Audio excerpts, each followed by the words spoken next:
Hello everybody, welcome back to another episode of Access Blockbusters Pod. It is episode number 40. Can you guys believe it? We are at episode 40 of the Access Blockbusters Pod. Thank you so much for joining me today here as we discuss so many things, guys. There is, just like last week, an incredible amount of stuff to talk about, and it's only going to get busier from here. Like I mentioned last week, and I've been talking about in the past few episodes, we're going to hit a time where there's going to be 3 highly anticipated shows in the pop culture space coming out at the same time. We have Rings of Power that's going to wrap up in a few weeks, but then simultaneously for at least 3 weeks, we're going to have Penguin, we're going to have Agatha, and Rings of Power, like I said before. So it's going to be really exciting. Today, we're going to be talking about Rings of Power episode 5.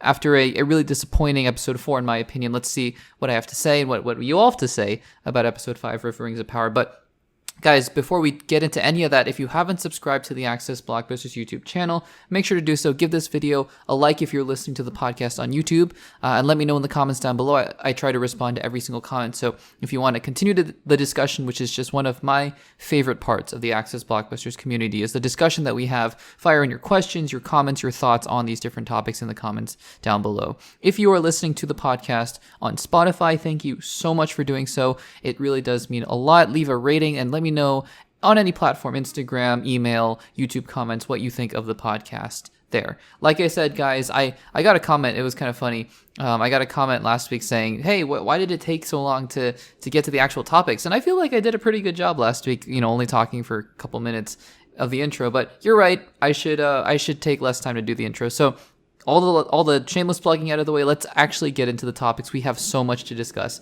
in today's episode. Now, I actually wanted to start out the podcast on a little bit of a sadder note, because I'm sure that all of you by now have heard, this is a weekly podcast, and so we do recaps of the week, and so I am a little bit behind in terms of, I don't talk about the news as it comes out on the daily because I can't record daily, but again, just being a weekly podcast and wrapping up and reviewing what has gone on over the past week, it is, we cannot go any further in the episode without taking a second to remember James Earl Jones. I think that we would all, I'm fairly certain that almost every single person who watches my videos has seen something with James Earl Jones. And that kind of seems a little bit silly, considering that a lot of my videos and a lot of people who watch this show are big Star Wars fans. But, some might not be. But James Earl Jones, his influence reaches far past Star Wars. Obviously he was Mufasa in both Lion King versions. That's how iconic he was. And I'm not gonna lie to you and say that I've seen a lot of other films that James Earl Jones has been in, but just, over the past few days, hearing all the tributes and all the different things that people have had to say, only good things about James Earl Jones, just what an absolute legend who I recently learned that he had a stutter when he was younger. And that just is amazing because, James Earl Jones obviously was a phenomenal actor in his own right, but he really is most well known for his voice, and just to hear the struggles that he had with his voice is quite incredible. And James Earl Jones, he died at the age of 93, and he portrayed, in voice only, but still portrayed 2 of the most iconic characters in cinema history. Obviously Darth Vader, who, from all accounts, it seems like he allowed Disney and Star Wars to use his voice in the coming films, whether they use AI or archived voice footage or whatever. I think James Earl Jones will continue to live on as Darth Vader. And obviously, like I said, Mufasa, they just thought they could not recast James Earl Jones in the reboot, and so they just kept the voice, and he sounded great in that as well in 2019. And it's just amazing to see the kind of career that he's had. So I just wanted to take a little bit of time. This is not going to be a separate clip or anything like that of the Access Blockbusters pod. Just, I wanted to take some time for those of you who listen to the full podcast, just to really remember James Earl Jones. What an absolute legend he was. And I think we're all going to miss him every time I see Star Wars now, or if I rewatch The Lion King, or if I watch any of the other films, amazing films that he's been in. I'm just going to think really fondly, even more fondly than I did before. So yeah, if you want to share a favorite movie from James Earl Jones, or just a favorite memory you have of a role that he's had, let me know in the comments down below. I hope that we can all take some time to really remember and cherish the movies and shows that he has been in before. All right, guys, let's get into our actual topics here. Now that we've, talked about James Earl Jones, and hopefully with the respect that he so greatly deserves. But let's talk about the other topics that we have going on today. So, like I mentioned at the top of the show, this is going to be a very busy upcoming week in terms of new releases. Now, there aren't a lot of movies coming out in the next few weeks. We have some movies that I'm fairly excited about, including Transformers 1, Wild Robot, a couple animated films that have been getting pretty high praise, and then obviously Joker Folie à Deux is coming out in October. So really, intrigued by a lot of these entries, but not, you don't have your Moanas or Wickeds or anything like that coming out. But we have a lot of television coming out. Rings of Power obviously has been coming out to, mixed results in my opinion. Just in my opinion. I know a lot of people are really enjoying the show and other people are not based on the comments, but, just in my opinion, to mixed results. But 2 more shows are coming out in the coming weeks. Agatha All Along will premiere on September 18th and The Penguin will premiere on September 19th. Now, as of the recording of this podcast, Agatha All Along has not had any initial reactions. That can change in the next couple days as I edit this and whatever, so just keep that in mind. But The Penguin actually has just unveiled its first reviews, and they are all spectacular. I mean, just glowing with praise for this crime drama, and a lot of people saying Colin Farrell gives one of the best performances in a comic book movie property, comic book show ever. And he just disappears in the role. A lot of awards buzz for Colin Farrell as Cobblepot, Oswald Cobblepot, who is the Penguin. Just a lot of heaping praise, Emmy consideration, all that kind of stuff. It's really exciting. So I thought we'd take a little bit of time here at the beginning of today's episode just to talk about some expectations and predictions that I have for both Agatha All Along and the Penguin. So let's start out with Agatha All Along, because let's be honest, I've been on record of saying that I'm not particularly excited for the show. The trailers have not done a whole lot for me, so I want to get to the Penguin later. So yeah, Agatha All Along is a show that to me has always kind of screamed, this is, part of the mandate, right, that was going on. By the way, there was that whole New York Times article about Bob Chapek and Bob Iger, and what a crazy story that was. So if you want to check that out, it's a really interesting and fascinating read. But anyways, all that to say, I thought Agatha All Along was sort of a result of the big mandate. And I don't know this for a fact. Agatha All Along could have been the spark that drove the next wave of Disney Plus shows, and they're going to be all spectacular from here on out. I don't know.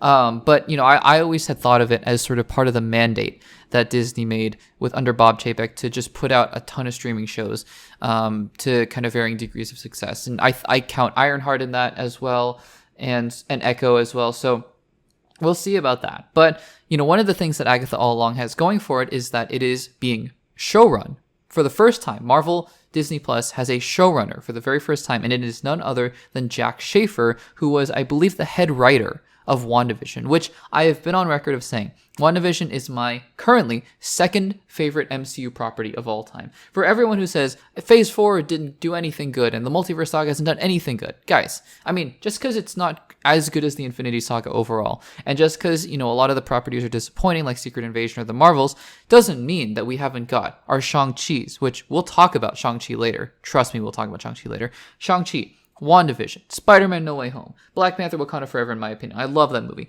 It's just amazing that we have gotten a lot of these properties that we really love, and WandaVision was one of them. And so, really interested to see what Agatha All Along would bring. Agatha as a character in Agatha All Along was not necessarily my favorite part of that show. I thought that Catherine Hahn, as always, really charismatic, and she never fails to be charismatic, but the character itself just seemed a little bit one note. So the fact that they're trying to develop her into her own show, kind of interesting. So the first trailers come along for Agatha All Along, and we'll rehash this a little bit more next week as I talk about the first couple episodes. I think first 2 episodes of Agatha All Along. First trailers, haven't really done a whole lot for me. I think the show just kind of looks a little bit meandering, no pun intended, because literally it seems like the entire show is just going to be them taking 9 stops, because it's 9 episodes, on the Witch's Road. Joe Locke, maybe playing one of Wanda's kids in some kind of reanimated form. Who even knows at this point? So yeah, I mean, just not a whole ton that has gotten me super interested. And even the thought, there have been some rumors that they're going to revive Wanda Maximoff. And at this point, I'm not so sure I want that. Not because I don't like Scarlet Witch. Scarlet Witch is one of my favorite characters in the MCU, but just because it feels like it would just feel a little cheap to revive her, on Disney Plus and just be like, oh, she's back just because we wanted her to come back. I'm not sure. Maybe that's just me. That being said, I always say this. I've always said this. I go into these properties with an open mind. I want to really like as much of these Disney Plus shows, these movies, as I possibly can. So here are a couple things that I am maybe expectations is the wrong word, but here's what I'm hoping for Agatha All Along. Number one, I'm really hoping for Agatha All Along to be stylistically different. It looks like it's different in the sense that it's going to be kind of serialized in that sense of, being along the witch's road and going on different adventures. I don't know if that's necessarily a good thing, but I think tonally, I'm really hoping for Agatha All Along to just feel separate, because they've talked about the fact that this is going to be leaning into horror. I haven't really seen a whole lot in the trailers that's convinced me of that. Nothing in the trailers have just been particularly scary. They just look kind of goofy, in my opinion. And so I'm really hoping that if you're going to do horror, do horror. If you're going to do kind of horror comedy, do horror, just lean in to whatever you're doing and make it unique. The second thing I'm hoping for, kind of alluding to my previous point, is that I really hope there is a streamlined story. It is totally fine to do serialized television where it's episodic. I think WandaVision is a fantastic example of that. And you just have to look at previous sitcoms like Friends or The Office or Parks and Rec. They have individual episodes. You can pop on any episodes of my all-time favorite show, Friends, and it's going to be wonderful. But in each of those shows, and granted, those old sitcoms were 22, 24 episodes long each season, you had still an overarching story that's going on. And WandaVision was very much the same. So what I'm hoping from Agatha All Along is that there is a very strong overarching story, while still you can still totally have your individualized episodes, not a problem. Just I'm really hoping that they have an overarching story, and it just doesn't feel like a meandering, again, no pun intended, but also kind of pun intended. It's not a meandering walk down the witch's road, And the third thing I'm hoping for is that this somehow is tying things, more interconnectedly into the MCU, because at this point, look, I think it's fine. I think it's fine to introduce new characters, like, we have Agatha, who is a relatively new character and all that kind of stuff. But it is just starting to pile on and pile on and pile on without any hope in sight as we're approaching Avengers Doomsday. I know that Marvel has said, Kevin Feige has said that Captain America Brave New World, Thunderbolts, Fantastic Four, that, they're all going to be starting to set up Avengers Doomsday from here on out. I'm just curious about, the Disney Plus shows, and we have the new Vision show that's coming out, which is apparently going to be a conclusion to the quote-unquote trilogy of WandaVision, Agatha All Along, and now Vision. So I'm just, I'm curious, and I'm hoping to see some connections there, whether or not you revive Wanda, which I'm not personally hoping for, or whatever the case may be, but I'm just really hoping that Agatha All Along has something to say about where her place is in the MCU, other than just being another forgotten character. Because guys, think about this. She-Hulk hasn't shown up. Shang-Chi hasn't shown up, since their original shows. Werewolf by Night hasn't shown up. The Eternals have. It's just getting a little bit too much. So that's what I'm hoping for. And obviously on top of the fact that I'm really hoping Agatha All Along is just entertaining and a good show, that goes without saying, but these are more specific things that I'm really hoping for from Agatha All Along. Now let's turn our attention to DC's The Penguin. Now The Penguin, for those of you who aren't aware, is part of the Matt Reeves Batman universe, which is really exciting. I hope that this show coming out, I'm really glad that it's getting rave reviews, but I also hope that, this show is not an indication that, every time you make one of these shows, because it seems like they're going to be making more shows in the DC universe, that is the Batman universe, that it just doesn't keep delaying these Batman films, because the Batman came out in 2022 and it doesn't look like we're getting another Batman film until late 2026, which is a little bit sad, a little bit disappointing. But anyways, it seems like this show is just really, really getting good reviews. So let's dive into 3 more expectations that I have for The Penguin, just like Agatha All Along. Number 1 is really lean in to the universe. Now, I don't mean that I want Batman in 30 minutes out of an hour of every single episode. That is not at all what I mean. What I mean is, and it seems like the trailers are doing such a great job of portraying this, you have built such a rich, interesting version of Gotham City that is taking inspiration from the comics and taking notes from all the other DC versions of Gotham City, but making it its own. It has this very unique kind of underground kind of feel that I really love about the city. And especially after the ramifications of the Batman, where the city was flooded and obviously Falcone was killed, I think that there is so much rich potential to dive into this version of Gotham City. And I think that exploring that universe, again, this doesn't mean you have to have all the Batman Rogues Gallery showing up and whatnot. It just means that I would love it to really dive back into the ambiance of what that Batman film really was. That's number 1. Number 2 is another lean into the crime part of this, because like Agatha all along, I'm hoping Agatha leans into the horror aspects of that show, even though I'm not even a big horror fan, but just have an identity, right? And it looks like the Penguin is going to do a fantastic job, but I'm really hoping that this is a true kind of crime thriller that we're going to see here, because we just don't get that a lot with superhero films and superhero shows. And so I'm really hoping that we get a very different kind of mafia-esque show where there's a kind of control for power in the underbelly of Gotham City, and Penguin is struggling to have an identity there and try to figure his way through. And speaking of which, number 3, which deals with the Penguin himself as a character, I really hope that while Penguin comes out of the show and can enter the Batman Part 2 as still a villainous character, I actually really hope that there is some sympathy, that we have some lines of sympathy, and I don't know if the word is pity or whatnot, but even relatability maybe, I don't know. But I want to see a side of Penguin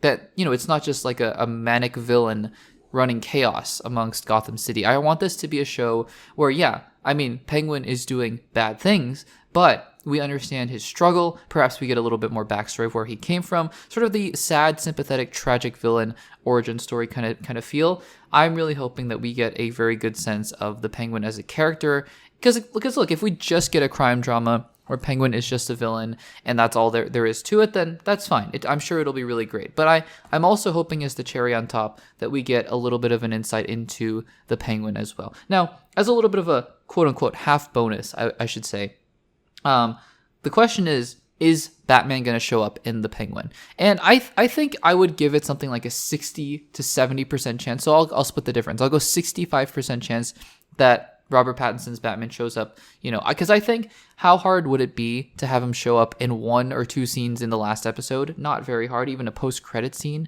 or something like that. But, the question of would I want Batman to show up in this show? Honestly, not really. I think that it's totally fine to just have the show just be about Penguin. So I think there's a decent chance that Batman shows up in the Penguin in the last episode. And if you had to, if I had to make a bet on it or anything like that, I would probably say yes, Batman shows up, but I wouldn't be super confident in it. And honestly, I don't know if I'd even want that. So you'll have to let me know in the comments down below, what show, first of all, out of Agatha All Along or the Penguin, are you most excited about? And then secondly, for each of the shows, what are you most looking forward to as we head into the premieres of both of these shows? Let me know in the comments down below.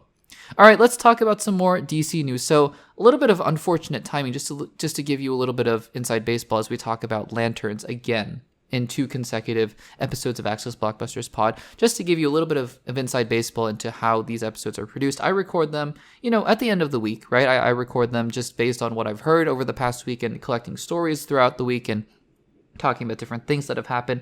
And so I record the episode. I post the full episode either Saturday, Sunday, sometimes even Monday. That's when the full episode comes out. And then throughout the next week, I release the individual clips in case people don't want to listen to the whole episode, even though, there are time codes in the description of the podcast episode. Anyways, I digress. But also, I think the clips are really nice because it allows other people who perhaps, haven't been a part of the Access Blockbusters community to be able to find the podcast and learn about what we do here. So anyways, that's a little bit of the behind the scenes. But the reason I bring it up in regards to this topic about Lanterns is because I recorded last week's podcast a week ago, and I posted it on Saturday. So, the news about the rumored Josh Brolin / Matthew McConaughey / Ewan McGregor being part of or being cast as Hal Jordan was, I posted it maybe a couple days after the news had broke, been rumored at least, and then, posted the full episode then on Saturday, and we talked about it in the full podcast episode. But then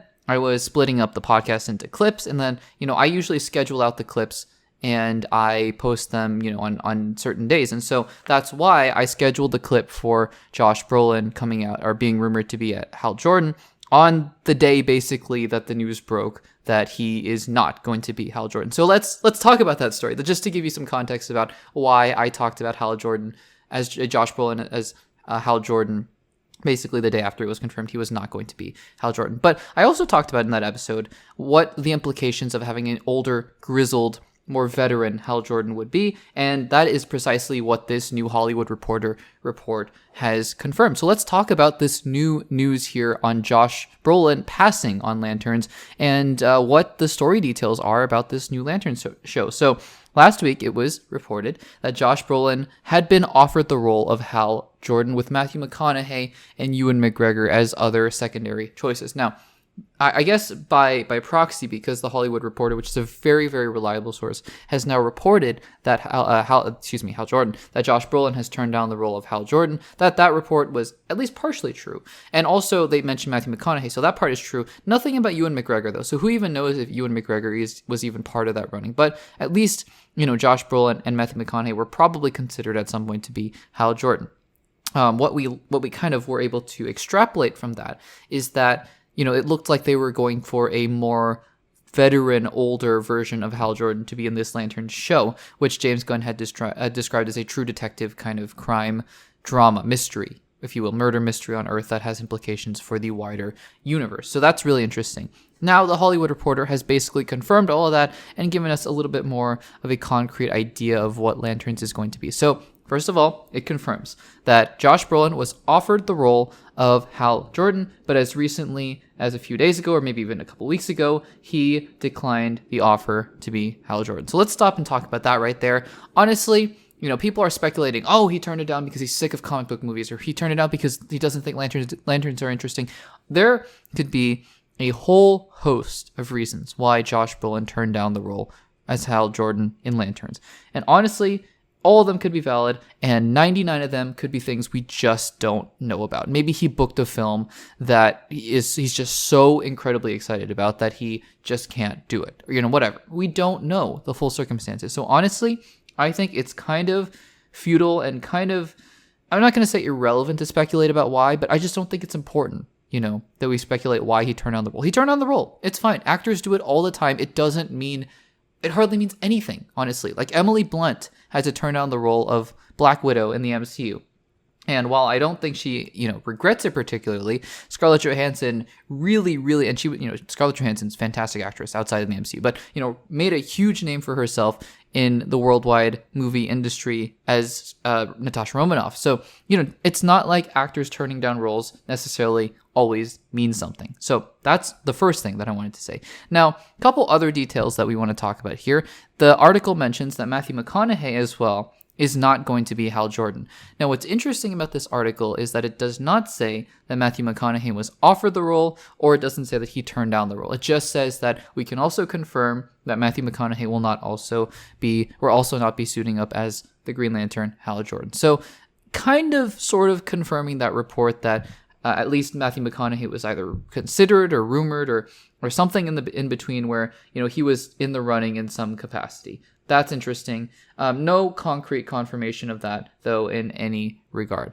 But just kind of an interesting tidbit that they decided to throw in there as well. But again, the most interesting part is the story detail that Hollywood Reporter provides, which is, I think, mostly what we knew about the show, but it's still nice to kind of hear some more concrete details. As it looks like Lanterns is going to be the first big HBO show, maybe actually after Peacemaker Season 2, it looks like Lanterns is going to be the first big show that comes out from the DCU. So this article says that Lanterns is going to focus on Hal Jordan mentoring a younger John Stewart as they explore a murder that was committed on Earth that has wider implications, perhaps intergalactic implications. So again, mostly things that we knew before, but I think that this now cements what I was saying last week in the last episode of Access Blockbusters Pod, where I said, look, I mean, if you have Hal Jordan and he's kind of the older veteran guy, the older veteran Green Lantern, then surely you're going to want at least one younger Green Lantern because, you're not going to want the older Hal Jordan to be around for 20 years, the DCU, if the DCU is so lucky to be around for 20 years, right? I mean, look, some of the MCU actors have been around for almost 20 years. Chris Hemsworth, for example, almost. Not quite there, but almost, right?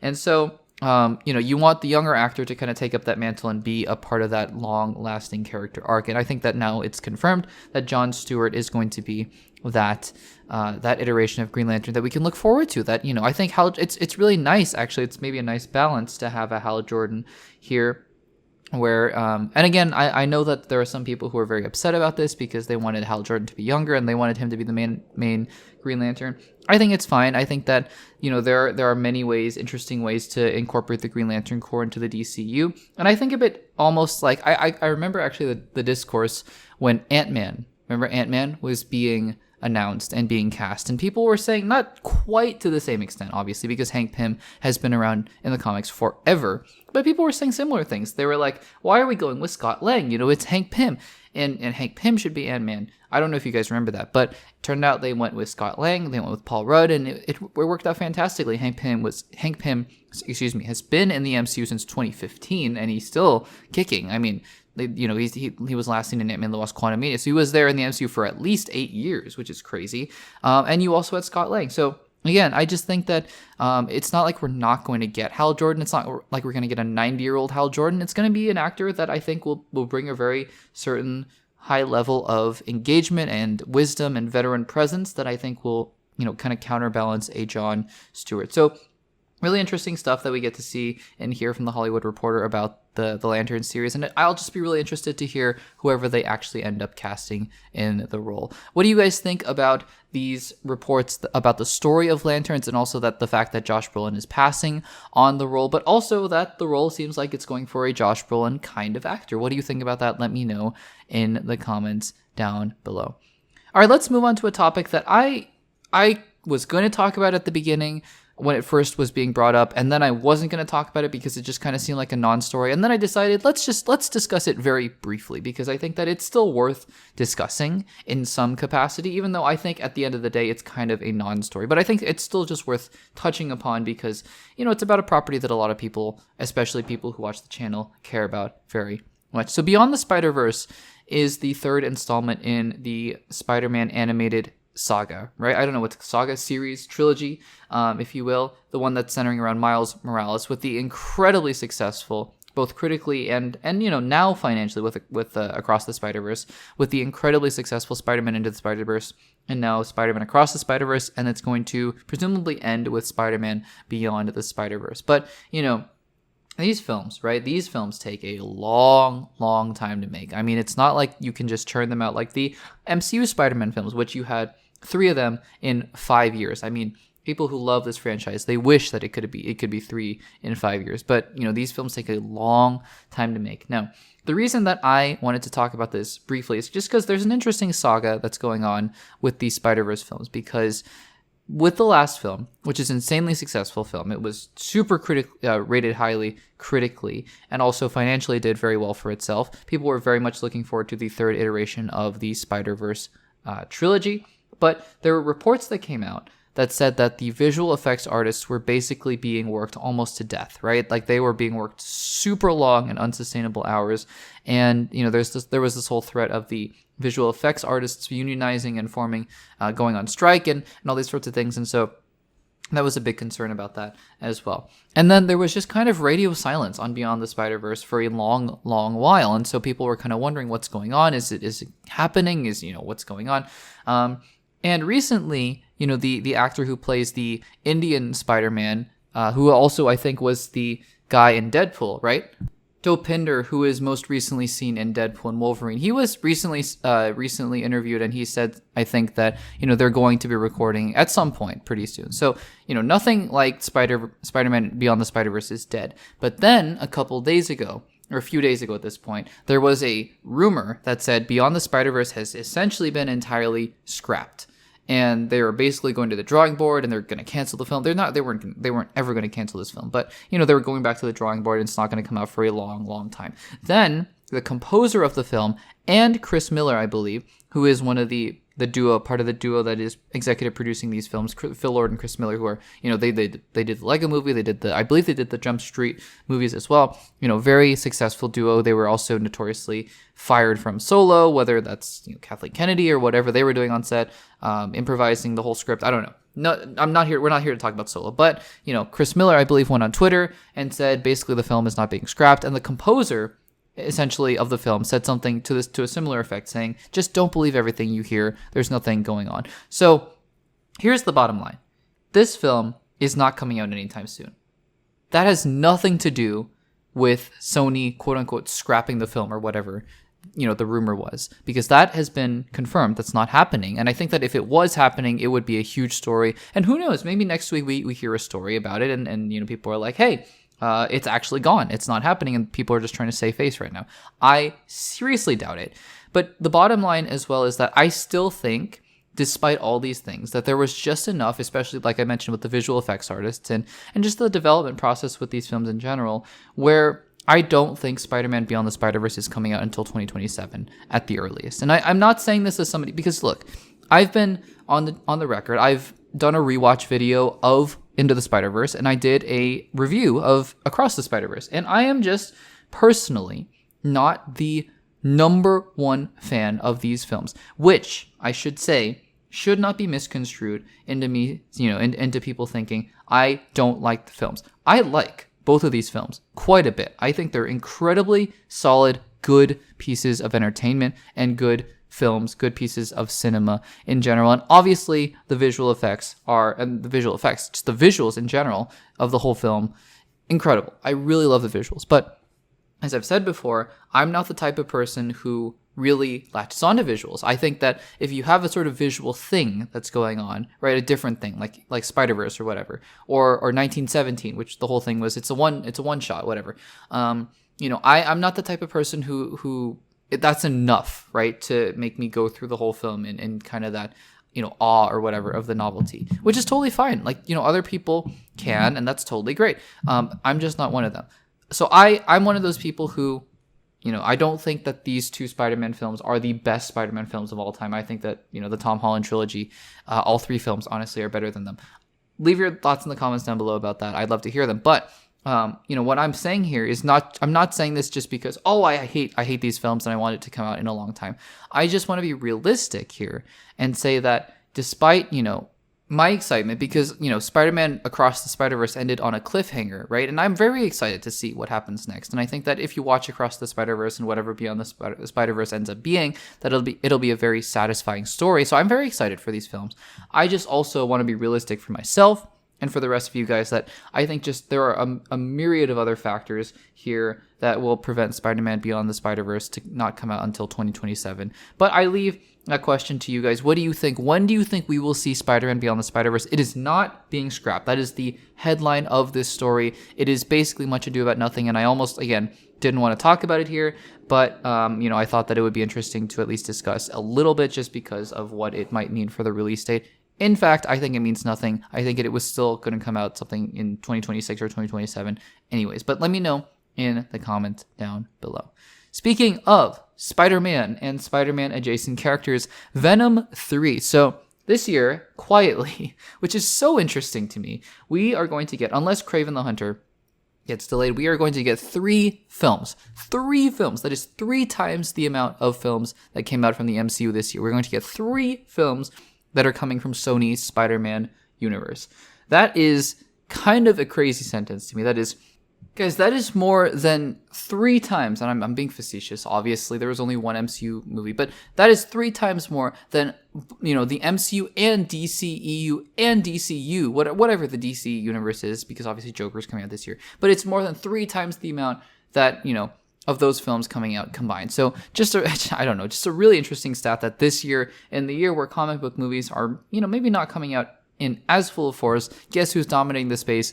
At least quantity-wise, because let's not talk about Madam Web here, but, quantity-wise, there are 3 Sony Spider-Man films without Spider-Man in them, but, Sony Spider-Man universe character films, I don't even know what to call them, coming out in 2024. So we have the next one, which is going to be Venom: The Last Dance, Venom 3. Now, the Venom franchise, because I have not put myself to seeing Madam Web. I just can't do it, and I'm not going to do it until I absolutely have to, because I probably will at some point, just because I'm a completionist and I have to, probably see, for my own sake, I want to see all the films in this crazy universe. I've seen Venom 1, I've seen Venom 2, I've seen Morbius.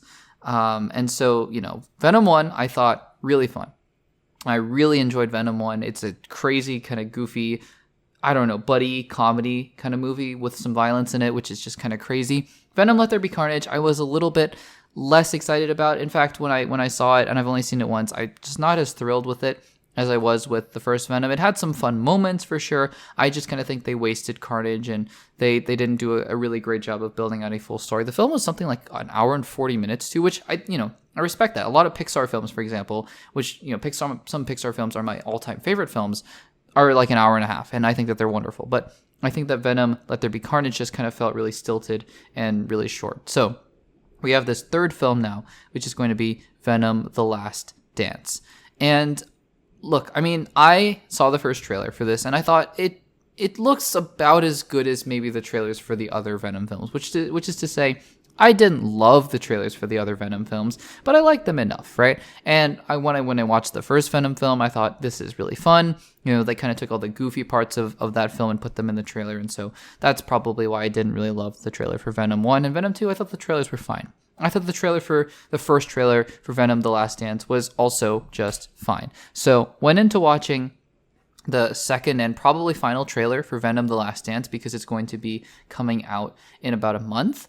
And you know what? I really enjoyed this trailer. I would say probably this is my favorite trailer out of any of the Venom films that have come out. I think that it was really showing the things that we love the most. And by we, I mean people who, like myself, have really fallen in love with the Eddie Venom dynamic. But, you know, it's really showcasing the things that we really enjoy the most about Venom. And I think that that's fun. It's showing the dynamic between the two characters, that there is a genuine kind of care between them, even though it's kind of crazy because there's a symbiote, it's an alien, it's a black goo guy who's always grinning, you know, talking to Tom Hardy, who I can honestly barely understand in half the trailer, and I can barely understand him in half the movies, you know, but that's fine. It's not really about the dialogue anyways. So there's that. And I also think the last trailer, right, for Venom: The Last Dance, the first one, I guess, I think was a little bit disjointed because they were just trying to show too much. And that was my worry based on the first trailer, was that this is a little bit too much. There's a little bit too much going on. But I think what the second trailer did really well was that it showed, you know, how the different subplots are starting to intersect and interweave together, right? Because now we have the introduction of Null, the symbiote god. And, you know, we all kind of thought, did Sony and Marvel make a deal when they were doing Gore the God Butcher? Because if you know the comics, Null, the symbiote god, has a big role to play with the sword that Gore the God Butcher is wielding in Thor: Love and Thunder. Whether that was really confirmed in the canon of the MCU, not really sure. But anyway, so we get our first confirmation of the symbiote god, Null, and I think it's really interesting that they talk about how all the symbiotes are running away. We get a lot of scenes in Vegas with Eddie Brock, which I think it's just fun, right, to see Eddie and Venom in really crazy, weird situations. We see a little bit more of Chiwetel Ejiofor as presumably the human villain, although I'm sure there's a bunch of other symbiote villains, toxins in the film. I mean, every film is going to be, you know, up against another version of Venom, and I'm a little bit tired of that, honestly, at this point. But I think that the introduction of someone like Null is interesting because it adds a little bit of an interesting new dimension to the characters in Venom. And so that's really, really fun. And honestly, I said this the first time because I didn't do a podcast or I didn't do a video around when the first trailer came out. But I mean, the first trailer had one of them or both of them are going to die written all over it. And I don't even know why they're telegraphing that so hard. And honestly, if they don't kill them, it seems like such a weird, really intentional trick by the marketing to make us think that one of them is going to die or both of them are going to die, because that was my impression. And this trailer does nothing to quell those quote unquote fears or, you know, whatever, what have you, because I think Tom Hardy is done with the character anyways. But I just am so convinced that probably Venom is going to die, and maybe, I don't know. I mean, it's hard to kill Venom, right? Because as we saw in Spider-Man No Way Home, just a little bit of symbiote goo can kind of just seep out and turn into another Venom. And, you know, we'll see what happens with Tom Holland's Spider-Man.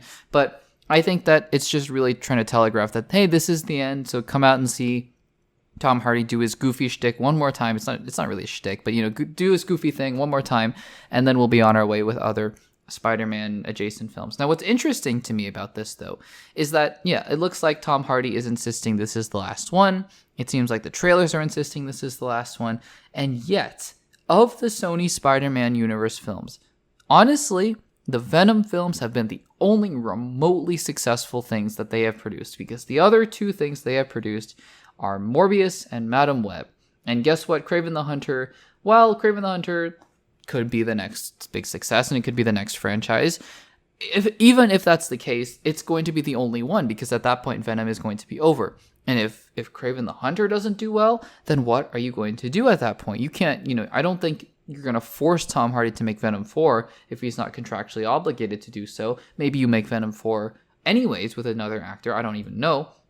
But I think that, I think what's going to be more interesting, honestly, than after what happened, what's more interesting than what happens in Venom 3, because I think Venom 3 is just going to be a fun ride through the symbiote world or whatever. But I think what's more interesting to me is going to be what is going to happen in the coming months after this third Venom film comes out, because I think that we'll see what the health of that Spider-Man universe is, especially because obviously Sony is making all the money they want, and we'll obviously be talking about Spider-Man 4. So they'll continue to make all the money that they want off of the Spider-Man character. But what about the Spider-Man adjacent characters? What happens after the most successful, critically and financially thing that you've done in the movie universe? What happens when that goes away? Obviously, they have other things they can resort to, like the Into the Spider-Verse films. They have Spider-Man Noir that's coming out that seems very interesting, and they have the Tom Holland Spider-Man films. But they've been trying so hard to make this adjacent universe, especially with Venom coming in the MCU for just a little bit, that I'd be so curious to see what happens after that. So you'll have to let me know in the comments down below. Are you excited for Venom: The Last Dance? Did you see the trailer? What did you think about it? Let me know in the comments down below. All right, let's talk about the Rings of Power Episode 5. So if you have not seen Rings of Power Episode 5, this is going to be a full spoiler discussion. I am going to be talking full spoiler details, and so this is your final warning. If you have not seen the episode, click away and come back to this video later. We will be talking full spoilers from Rings of Power Episode 5. Hopefully you have seen it by now. So let's not delay. Let's get started and talk about this Lord of the Rings show. So if you have been around, I have done spoiler discussions for the first 4 episodes, 1 through 3, in a video, or in 2 podcasts ago, I guess, and then episode 4, last week, where I talked about the latest episode in Rings of Power. And if you have watched that episode, you can go ahead and watch that video or that entire podcast where I talk about it. But I was really not a big fan of episode 4. Just to recap some of my thoughts on this show, I thought that, look, the season 1 attempt, I will say, of Rings of Power was okay at best, if not pretty boring throughout. Nothing really atrocious about that show, but a lot of missed potential, to be sure, at least in my opinion, because I know that there are a lot of different varying opinions out there about Rings of Power, and so this is just my opinion. Season 2 came around, and people were saying, look, the trailers are so incredible, this is going to be one of the greatest shows of all time. I watched the trailers for Rings of Power Season 2, and I thought, they look good, they look epic, but, one of the things that really sticks out to me, right, because with shows, I need to be sold on the characters. What I've always said is that movies are about the story primarily. It doesn't mean that, you should have bad characters. You should try to have the best characters that you can. But really, the most important thing to me for movies is the story, because you're in there for an hour to 2 hours to 3 hours, and, whatever happens, but you're going to be hooked on the story, I think. But TV shows are different. As TV shows, you are not obligated to stay on board. You can shut off the show at any period of time. It is really the characters that are going to keep you coming back episode after episode. Because even, I think, in my opinion, the greatest mystery in a TV show might not be enough to entice me if the characters are not likable. And so when I was watching the trailers for Rings of Power Season 2, I was like, well, it looks really fun. It looks really interesting. But the characters just don't seem like, I just don't really feel anything for the characters. And so that became very evident in last week's episode. But just to recap the first 3 episodes, I thought episode 1 started off with a bang, because I thought Sauron was just really, magnetizing almost. He was so, it was so kind of morbidly fascinating to watch his rise and then his kind of downfall again, as he became Halbrand, and what he was doing with Celebrimbor and everything like that. So I thought that was great. Episode 2 I thought was okay. Thought was kind of dull. Episode 3 I thought was also okay, maybe a little bit better than episode 2 with the Isildur plot, which I thought was better than anything that they'd done with him in season 1, but still not amazing. So then episode 4 came along, and I was really not a big fan of it. And I'll talk about what I realized about episode 4 as we discuss episode 5, but episode 4 was about Gandalf and Nori and Poppy, and then it was about Isildur, Arondir, and Theo primarily. And, there's a lot there, but, we can talk about that in just a little bit. So episode 5, I was really hoping for a couple things. I was really just hoping for the one thing that made this show exciting to me again in the first place in episode 1, which is Sauron. And look, I get it that Sauron is in the shadows. I get that Sauron is manipulating things in the background. Doesn't mean you don't have to show him at all, right? He doesn't have to be fighting people hand to hand every single episode. He doesn't even have to be fighting anyone in the entire show. But, just to not show him at all I think is sort of a disservice to the character and what's going on there. So that was one thing that was a little bit disappointing to me. So episode 5 comes along, and I'll say this. I think this might be the best episode of Rings of Power that they've released. And I don't know what it is, because at first I was kind of like, it's a little bit middling, and then they kind of hooked me with the dwarf plot, and then they kind of got me back on board again with the whole Anatar, who is Sauron, and Celebrimbor subplot that was going on. And even the stuff in Numenor, for once, was interesting to me. So we'll talk about episode 5. I didn't originally think this. I still thought, as we were hitting the halfway point of this episode, that, I still think I like episode 1 a little bit more of Rings of Power, season 2. But episode 1, by the way, of season 2 is, or at least before today, was by far and away my favorite episode of the entire series, which is not saying a whole lot in my opinion. But I think that this episode clearly tops it for me, because I think that it's doing so much with the intricacies of the different subplots, but it's making you care, I think, more about the different subplots while still having an overarching story and a looming threat that I think is becoming more and more interesting as the episodes go on. So I wrote some small notes here, not as much as I do with my DCU or MC rewatches or anything like that. Just some small notes that I wanted to go on as we talk about this episode. So I think, I thought that the Durin with his dad and his wife subplot was not the most interesting. It was highlighted in episode 2 of season 2. But I think what they did really cleverly here is that they started out with the Dwarven Rings. Immediately, they started out with the Dwarven Rings. And I was a little bit worried that what this show was going to do was do something where it was like, season 1 is about the rise of Sauron, season 2 is about the Elven Ring, season 3 is about the Dwarven Ring, season 4 is about the Rings for Men, and then we culminate in season 5 with the One Ring. And I was a little bit worried, because I think that is just kind of lame. I think that if you have a story to tell, and if it just happens to work out that way, then okay, fine. It's gotta really work that way, though. I think, though, what they're doing here, where they're really just organically telling the story that they want to tell with the Forging of the Rings, which it looks like we're going to get all the rings in this season, maybe save for the One Ring, although there were some hints here in this episode that seemed to hint towards the fact that we are getting close to the One Ring, so we'll see about that. But I was really appreciative of the fact that we were starting out, or we're really diving into the show here with the Elven Rings and now the Dwarven Rings, and then we're getting set up for the Rings of Men, and I think that that's really cool. So I think in that light, right, when we have the conflict between how the ring is corrupting Durin, the older Durin, I'm going to say Durin Dad and Durin Son. Durin Dad, is being corrupted by the ring, and then Durin Son is trying to get him away from it. I think that is the most compelling that Durin has been as a character to me. I think it's really interesting also how the ring gives the elves and the dwarves what they want at first, right? It restores the elven lands, and it gives the dwarves a way to see the sun again. It gives them that kind of power. And I think that is such an interesting allegory for temptation, right?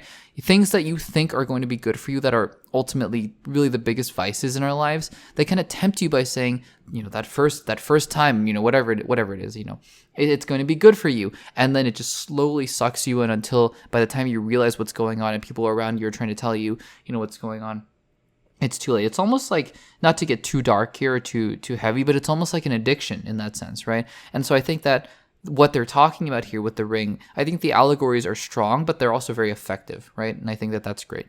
Also really loved, like I mentioned before, that Sauron is back as Anatar, still as Anatar, but I don't need him to be, big horned helmet Sauron or anything like that. I think it's great that he's manipulating the, Celebrimbor and everything like that. I thought it was a little weird how fast he pivoted to the Rings of Men. It just kind of came out of nowhere. I was watching the episode, it was going along. I was very much on board. I was having a great time with it. And then all of a sudden he goes, the Rings of Men. We want to make the Rings of Men. And I was like, I don't quite remember where that came from, but it seems like it just kind of came out of nowhere, but okay, we're going to kind of go with it. And honestly, once you kind of get on board with it and be like, okay, I guess that's what he wants. He just wants the rest of the rings or whatever. Then the episode just kind of flows from there. But it was a little bit jarring that he just kind of said it out of nowhere. And, it was interesting that at that point, I was also trying to think, what is his master plan here? And honestly, this episode doesn't really answer that question. It doesn't really answer what his ultimate plan is, because obviously we know he ends up forging the One Ring, but is his plan just world domination? Is that it, or does he want anything else and it just happens to coincide with world domination? I'd be a little curious to see what Sauron is doing ultimately, like what his ultimate aims are. But maybe we'll get to see what that looks like later on in the show. I also liked how then Celebrimbor started to fight back against Sauron, and that he eventually, was starting to be like, oh, the influence of Sauron, or at least you're in my head. And he says something really, interesting of how Sauron is, or Anatar, I guess, as he thinks he is. Anatar likes to plant seeds in people's minds and then let them come to that decision, even though he was manipulating them the whole time, which was super, super interesting.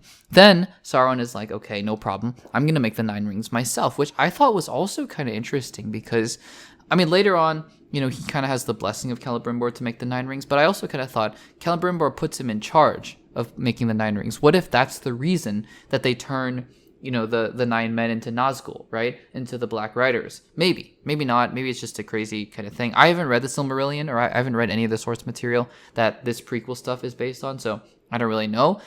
You can let me know in the comments down below if I'm totally off base with that. But still, I think that that's also really interesting. I've only read The Hobbit and the Three Lord of the Rings books and watched the 6 movies. But and obviously the first season of Rings of Power. That's my extent of my knowledge of The Lord of the Rings. But still, I think that is a really interesting thing to monitor, maybe. Because eventually, right, I think eventually what you're going to see are the Nazgul, and I'd like to kind of see where they came from. That's one thing I'm very curious about. We do get some scenes in Numenor again, and we get some more with the subplot of Elendil, who I think is mentioned by Sauron as one of the men who he wants to wield one of the rings, which I think is interesting. But, there's this scene, right, where Elendil is because he's loyal to the Queen Regent. And now there's this guy, Pharazôn, I think, is sort of the usurper king. And, there's this factionalism going on. There's the scene at the shrine, right, which is sort of the big focal point of that subplot in Numenor. The scene at the shrine where this really annoying kid character, this, the guy who's meant to just really annoy you and make you upset. And he clearly makes Elendil upset because, Elendil punches him. And then there's this full fight that breaks out. And then there's this soldier who stands up to him and almost kills that guy. I forget his name. That's why I'm saying this guy. But, he almost kills him and then lets him go. And then he gets stabbed. That was something that I saw coming from, honestly, a long way away. I knew that. I kind of thought as soon as he lets the sword go, of course, he's going to get killed. But it was still really tragic nonetheless. And I was surprised because this was the first time I actually cared about anything that was going on in Numenor, right? Because the Numenor subplot, to me, has just been boring, kind of middling Middle Earth politics with men, right? Men, I say men loosely, humans, right? That's what men means here in this case. I don't think it's meant to be derogatory or anything like that. But I think that this is the first time I cared because it's showing the real human ramifications and the real emotions that are going on in a political conflict. And now you finally get to understand why they're building up this subplot, because it's clear now that the Nine Rings are going to be playing an even bigger role, I think, in tearing the kingdom of men apart. And you obviously have that thing, I forget what it's called, that thing, the crystal ball that I think Saruman has as well, but that the Queen Regent has been using. That's also beginning to tear the kingdom apart as well. It's for these mystical objects that are really doing work here that are sort of splitting apart people. I think that is really Sauron's ultimate goal as he divides and conquers, which I think is kind of a cool thing to see in this series. And I'm thinking that's the ultimate goal here, but we'll have to see about that. So I think that was a really effective use of that subplot as well. It's also really cool that King Gil-galad of the elves, is seeing visions of Sauron,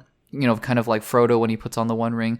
Really, really cool. There's that. And then there's this really odd, I think the one odd sequence of this episode was when Durin's wife Disa is chasing after this rock and she finds a monster who I think, if I'm not mistaken, because we're going to see a Balrog in this season, I guess is the Balrog. Maybe. I could be totally wrong about that. I actually thought at first glance it was, not first glance, first thought it was Smaug, which I don't know. That's kind of a random thought, but I think it's the Balrog. I would be pretty sure it's the Balrog. So I guess that's interesting. I guess that's sort of, referring to that point I made earlier about how the rings are giving you what they want or what you want at first, and then ultimately they're corrupting you, right? So it's not always going to be what you want. It might be what you want at first, but then later on, there are things that will come back to bite you and haunt you. So that is really interesting. And then what's also, speaking of interesting, what's also fascinating is that then, right, we cut back to the subplot with Celebrimbor and Anatar Sauron is crafting a ring with that, I forget the girl elf's name, but she's on board with this, or she at least becomes on board with this plot later on.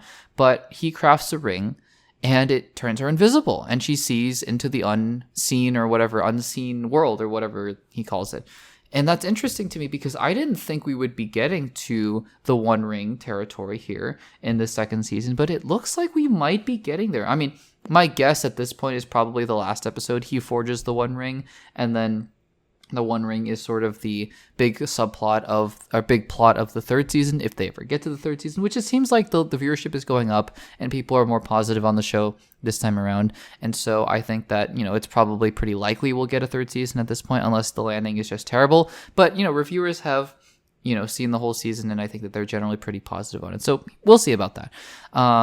And yeah, I mean, I cared a lot about the conflicts going on in Numenor.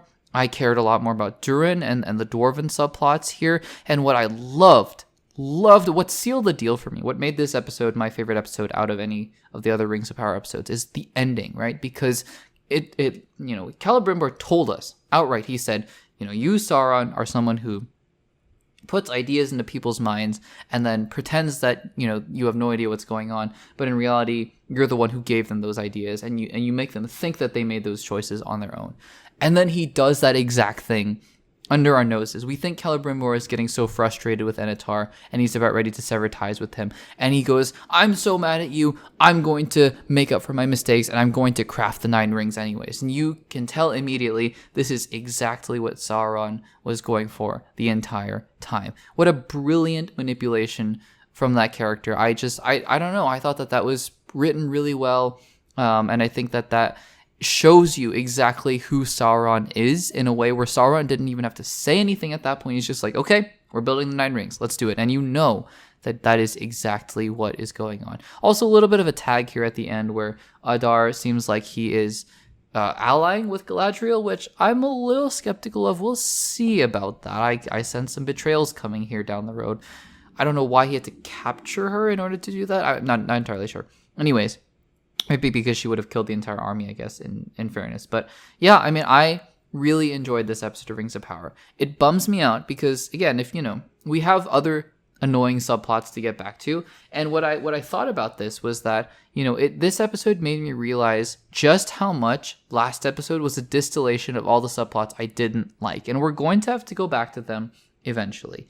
We're going to get back to the Gandalf subplot, which I think is okay. We're going to have to get back to Nori and Poppy, who I just find kind of annoying at this point. We're going to have to get back to Theo, Arondir, and Isildur, who I just find so uninteresting, honestly.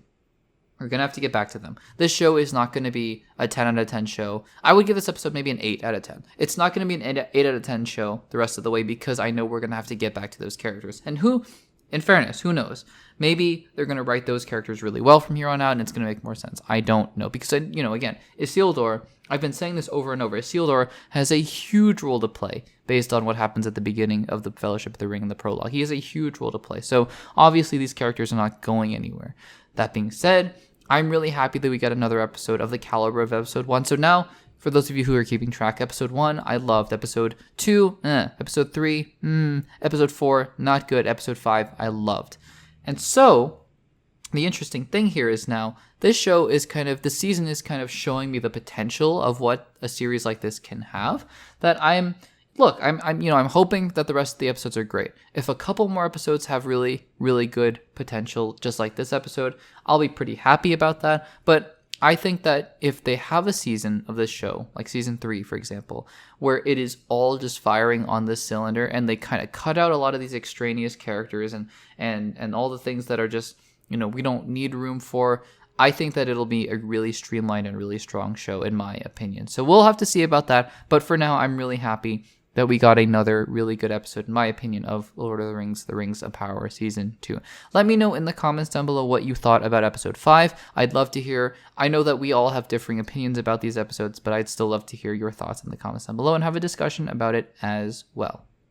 All right, guys, this is it. Let's get on to the most not the most important necessarily, but the biggest topics that have come out over the past couple weeks. So I'm going to talk about obviously the big news, and then we're going to do a little bit of what I'd like to call a post-credit scene, if you will, a little bit of a bonus topic at the end, because there's something, in addition that people have been talking about underneath this big news that I'd like to also put in my hat, and if you will, and put my hat into the ring and discuss what's going on here. But let's talk about the great news first before we talk about the more worrisome news after that. Spider-Man 4.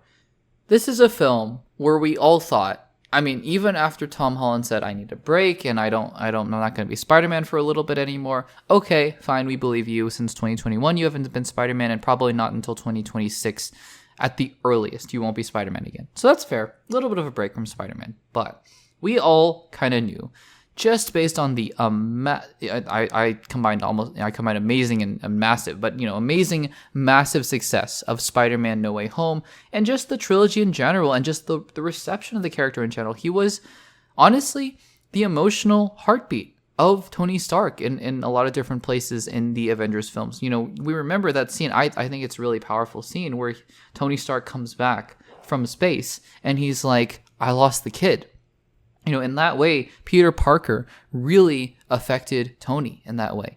And you saw the reversal of that once Tony died in Spider-Man Far From Home. Those 3 Spider-Man films, Spider-Man Homecoming, Spider-Man Far From Home, and Spider-Man No Way Home, are 3 of my favorite MCU films ever. I think that is easily, and I'm not being facetious, I think easily that is the best MCU trilogy. And there are some good trilogies in the MCU, for sure. But I think that is the best MCU trilogy ever made. I love those 3 films so much. But so we all thought, okay, John Watts may not return to direct Spider-Man 4. Spider-Man 4 may not have the multiverse or whatever, which I think is fine. I think that, Spider-Man 4 should totally be a street level film. Who knows if it's going to be that? There were rumors going around today that Null is going to be the villain of Spider-Man 4. I don't believe that at all.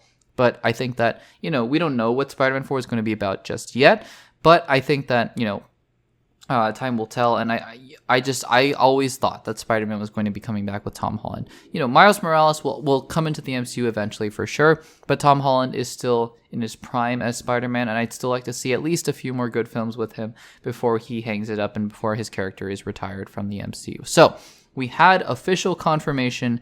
No, that's not true. We had quote-unquote official confirmation because it's coming from the major trade, so it's not coming from Marvel themselves. So no, title, no nothing, but Spider-Man 4 is a go, and the director is going to be Destin Daniel Cretton. Now, Destin Daniel Cretton, before the MCU, directed Just Mercy. He was a fantastic director. He did a lot of amazing work, and then obviously with the MCU, he broke through with Shang-Chi and the Legend of the Ten Rings, one of my favorite films from the Phase 4 multiverse saga era. Really, really great film. Put him on the map. So much so that Marvel was just giving him things left and right. That he was given first Kang Dynasty, Avengers 5 he was given before the Russo brothers came back and took that. And now it's Avengers Doomsday. But he was given the keys to Avengers Kang Dynasty, which is crazy. They trusted him that much. He was also given Wonder Man, which he was executive producing, I believe. And so that'll be really interesting to see what comes of Wonder Man when that comes out as well, because it seems like a project he really cares about. He was given Shang-Chi 2, which we will talk about in the next segment, in the last segment. But, it seems like Marvel really loved what he did. And Shang-Chi, the first one, came out pretty much at the tail end of the height of the pandemic, right? And I think it's fair to say that it suffered financially for that. I think it made about $450 million at the box office. But I think if it came out in the Phase 1, Phase 2, Phase 3 era, it would have probably made in the $600 to $700 million range. It was a fantastic film. I think more people have come around to it ever since it was released. So, Destin Daniel Cretton, number 1, is the director of Spider-Man 4. Really happy about that. I think that he just has a handle on this genre. And I've only, to be fair, he's only done 1 film in the genre, but still, based on Shang-Chi, I think that we have just nothing but good things to look forward to with Spider-Man 4 in the hands of Destin Daniel Cretton. Speaking of nothing but good things to expect from it, the writers are also back. So Chris McKenna and Eric Summers, who wrote the Tom Holland Spider-Man trilogy, Spider-Man Homecoming, Spider-Man Far From Home, and Spider-Man No Way Home, are also back, which is, I think, just as big of a confidence booster as anything else, honestly. As much as it's really exciting that Destin Daniel Cretton is coming back to the MCU and he's going to be directing Spider-Man 4, I think it's just as just as much good news that the writers of 3 of my favorite MCU films of all time, and the writers of the 3 Spider-Man films that I love so much are coming back to write Spider-Man 4. That is huge news. I think that whatever story they decide to come up with and whatever crazy concepts, multiverse or Kingpin or whatever, I think that they will have a really good story cooked up, and I can't wait for that. Few more things though that have been not confirmed, but at least reported by the Hollywood Reporter, I think. Number 1, or actually, well, we're on number 3 now, so I guess this is number 3. Number 3, Spider-Man 4 looks like it's going to be filming in early 2025. Now, if you're keeping track, what does this mean for release date? Well, it seems like then Spider-Man 4 could potentially be targeting that November-December 2025 release. I mean, probably not, but who knows, right? If it starts filming in early 2025, maybe it could be coming out. Because look, if Fantastic Four started filming in July of 2025, or 2024, excuse me, and it's coming out in July of 2020. No, what did I say? If Fantastic Four started filming in July of 2024 to come out in July of 2025, then who knows? Maybe Spider-Man 4 starts filming January 2025 and comes out just like No Way Home did in Christmas 2021, I believe. Then maybe or 2022, excuse me. Maybe Spider-Man, no, 2021, I was right. Spider-Man, I'm getting all my numbers confused, guys. I'm so sorry. If Spider-Man No Way Home had so much success coming out December 2021, then who's to say maybe Spider-Man 4 takes that quote-unquote Blade spot. I know Blade was going to come out in November, but let's just say they scrap that November spot, and let's say that Spider-Man 4 comes out in 2025. Because I think that 2026, we'll see. I mean, the Avengers film, Avengers Doomsday, is going to come out in 2026 as of right now, so we'll see about that. But yeah, I mean, who knows? Spider-Man 4 could be coming much sooner than we think. So filming in early 2025. And finally, the last bit of news here, obviously, like we alluded to before, Tom Holland is returning, but the other bit of news is that Zendaya is also likely to return as well, which I think is interesting, and it's exciting because Zendaya obviously is a dynamic actress. She's great.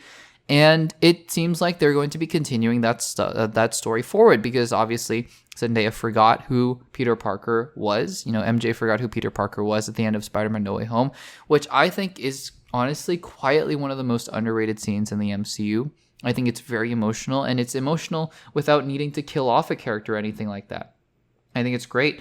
And so really wonderful kind of ending to that trilogy, but I think that there's more story to be told with those 2 characters as well. So really excited about that. So again, just to recap the 4 big announcements here.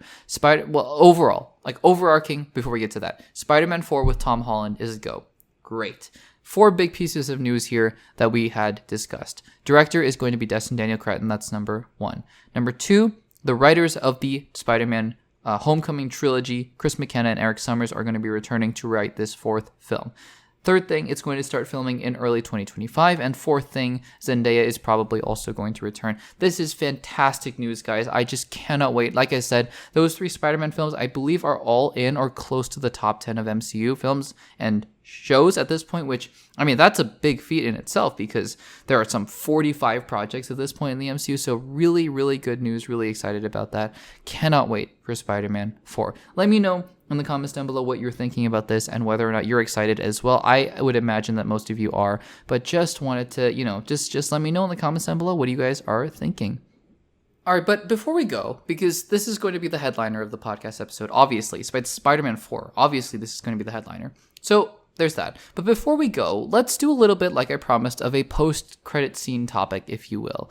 Because hidden amongst this news of Spider-Man 4 is not news necessarily, because no one has reported anything, although I'm sure that people are trying to get to the bottom of this as we speak. But there is something interesting and kind of sad to me that has, is being implied out of all this Spider-Man news.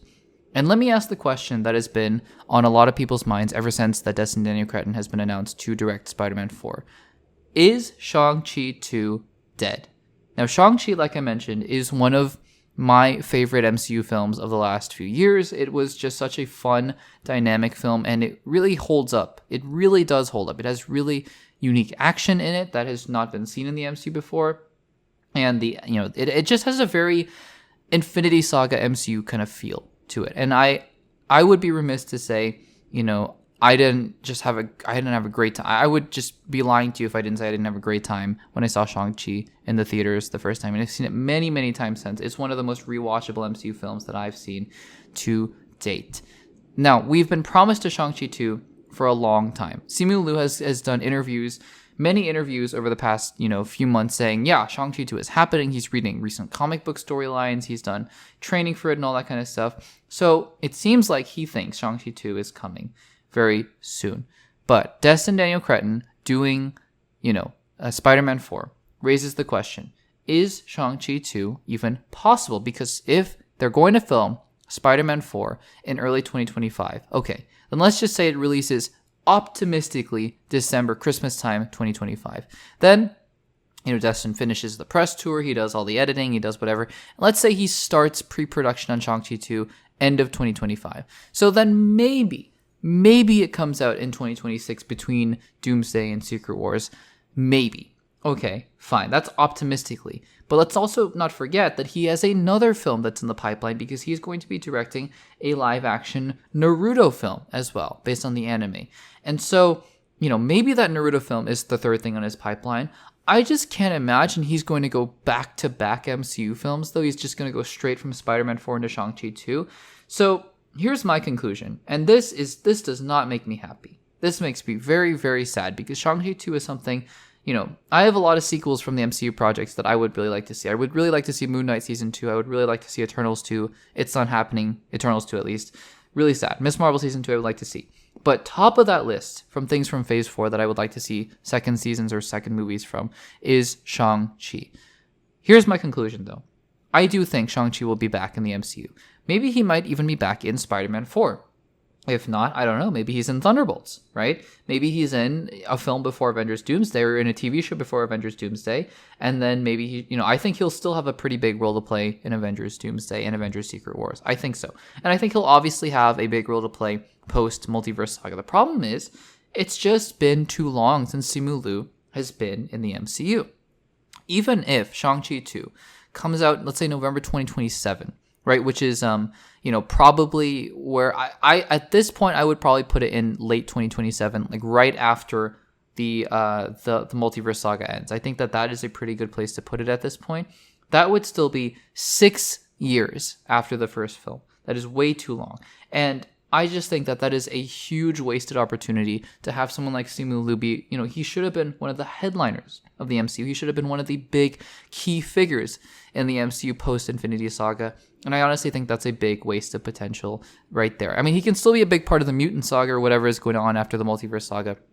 But I think that if he doesn't get his second film before then, and it looks increasingly unlikely that he will, then I think that's a big missed opportunity there. So again, I think that it's really great news about Spider-Man 4, but I also think it's a double-edged sword because I don't think that Shang-Chi 2 is happening for a very long time. And that makes me very sad, honestly. But let me know in the comments down below, do you think Shang-Chi 2 will come out before the end of the Multiverse Saga? And when do you think we'll see Simu Liu's Shang-Chi next in the MCU? Let me know in the comments down below. And guys, that'll do it from us from Access Blockbusters and Access Blockbusters Pod. Today was another really long episode. There was just so much to talk about. And that doesn't look like it's slowing up anytime soon. Like I mentioned, Agatha All Along, Rings of Power, and The Penguin coming out. So we'll have tons to talk about next week as well, and in the weeks to come. Stay tuned to the Access Blockbusters channel. Guys, thank you so much for your support on the Access Blockbusters Pod and the Access Blockbusters YouTube channel. Make sure to subscribe, give this video a like if you're listening on YouTube, and rate it on Spotify if you're listening there. And that'll do it for me from the Access Blockbusters Pod. I will see you guys in the next one.